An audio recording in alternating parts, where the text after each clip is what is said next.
everybody, welcome to Get Busy Watching. I'm your host, Honest Dan. Let's talk movies. Welcome back to my rapid fire for part 2 of all the movies that I saw in May. Let's get started.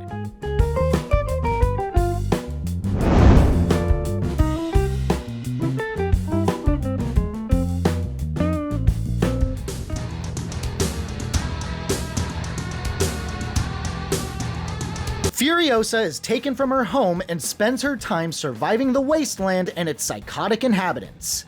It's not better than Fury Road. It's also not trying to be, and it's still damn good. The only real negative is the inconsistent CG. Some of it is pretty good, but others are distractingly bad. Beyond that, it's the Mad Max that you know and love. The psychos this time are Chris Hemsworth, who steals the show as Dementis. It's fun to see returning faces like Immortan Joe, and we get to actually see some of the settlements that were alluded to in the previous flick. Not all the action scenes stand out, but my favorite is the scene with the war rig and Praetorian Jack fending off raiders. That was my favorite. But I do hate how it depicted Furiosa losing her arm. Both that scene and the motivations behind it really bugged me. I would benefit from a second viewing. It's worth seeing if you're a fan of Mad Max. My honest rating for Furiosa, a strong 4 out of 5. Do you have it in you to make it epic?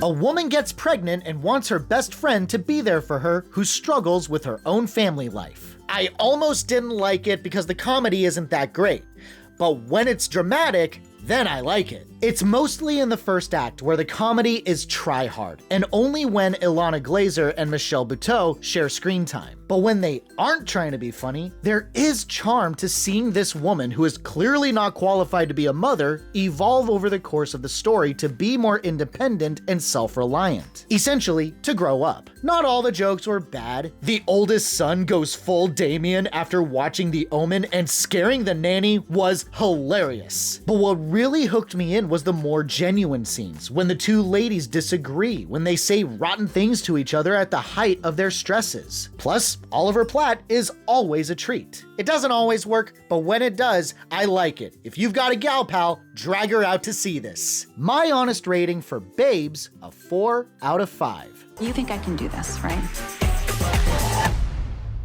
Yeah. Yes. Yeah. Yeah.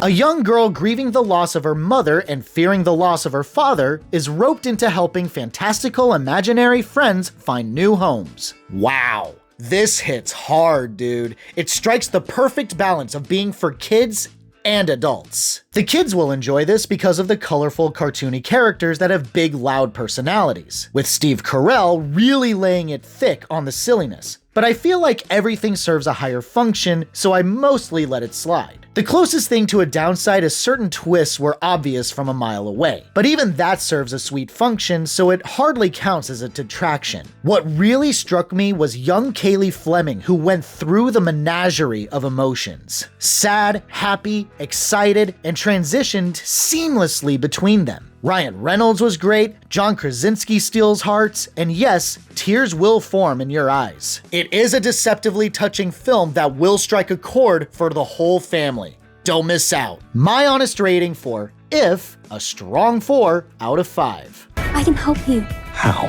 'Cause I'm a kid. You are the chosen one. No. Let's not give her a complex. Good luck, short stack. It's all up to you. No pressure.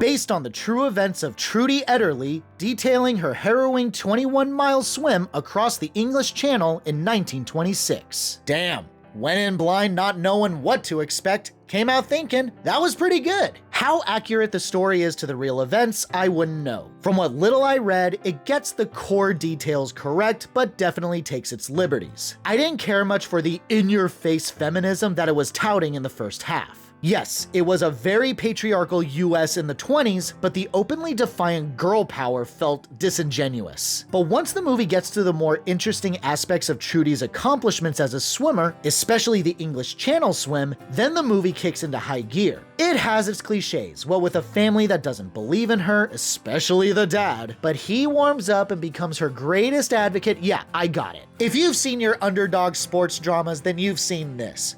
But it's still good for what it is. My honest rating for Young Woman in the Sea, a 4 out of 5. I'm going to swim the English Channel. No, I'm saying. I wasn't asking. Please pass the bread. Thanks so much for watching, you guys. I really appreciate it. Hit that like or dislike button. All engagement is welcome. Subscribe to the channel if you want to see more reviews, and have a great day. Stay safe and healthy out there, and hope to see you soon.